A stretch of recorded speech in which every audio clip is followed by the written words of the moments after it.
refait la réunion. Excusez-moi, il y a du monde au standard.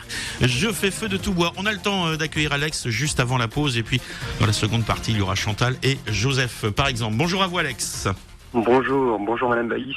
Bonjour. Et bonjour messieurs. Bonjour, Alex. Je veux répondre rapidement à un intervenant qui s'appelle également Jean et qui a appelé hier en début d'émission. Jean disait que le programme de Madame Le Pen, ce qui serait de vouloir sortir de l'euro, était une pure folie, et il nous expliquait avec des prévisions chiffrées que selon lui, ce serait une catastrophe. Alors, d'abord, Jean, vous avez peut-être, comme moi, beaucoup de raisons de vous opposer au Front National, mais cette raison-là n'est pas justifiée parce que Madame Le Pen, elle ne veut pas sortir de l'euro. D'ailleurs, pas plus que Madame Maréchal Le Pen.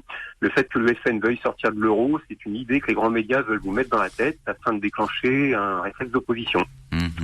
Pour vérifier, vous allez simplement chercher sur Internet. Le 8 février dernier, Madame Le Pen était invitée du 20h TF1, et quand le journaliste évoque avec elle la sortie de l'euro comme étant un élément de son programme, Madame Le Pen lui fait une réponse vraiment cinglante. Elle répond « Il n'a jamais été question de cela, monsieur, jamais ». Et alors le journaliste insiste, il y a si, elle répète « jamais ». Point. Voilà.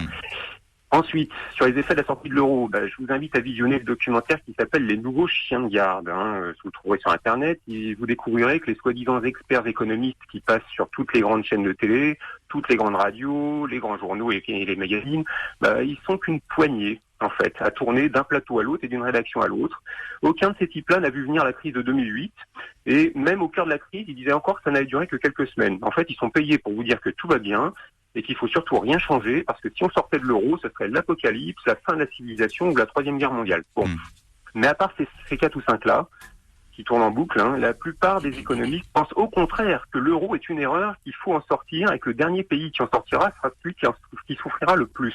En 2014, vous avez le site Agoravox, qui est bien sûr traité de conspirationniste, parce qu'il faut surtout pas ouvrir le débat. Le site Agoravox dressait une liste de 62 économistes qui sont en faveur de la disparition de l'euro. Alors, monsieur Michel, je vous rassure, je vais pas vous dresser la liste, là. Mais je vais quand même vous dire qu'il y a des fonctions prestigieuses dans cette liste, et notamment des prix Nobel d'économie, celui de 96, 2001, 2008, 2010, 2011. D'accord.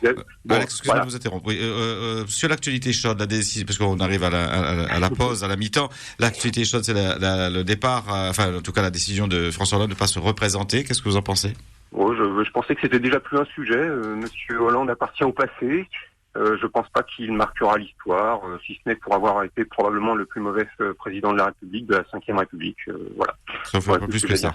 Non, merci Alex, bonne journée à vous. Merci, à très bientôt sur journée. RTL Réunion. Merci, Alex. Et je termine par Alex qui nous dit en gros, je fais court, élection, séduction, trahison. Moi j'ai entendu Marine Le Pen dire clairement qu'elle ne souhaitait pas sortir de l'Europe. Je suis totalement d'accord avec ce qu'il dit et avec ce qu'il annonce. Sur RTL Réunion, On refait la réunion. Olivier Bassan, Jean-Louis Rabou. Éric Michel.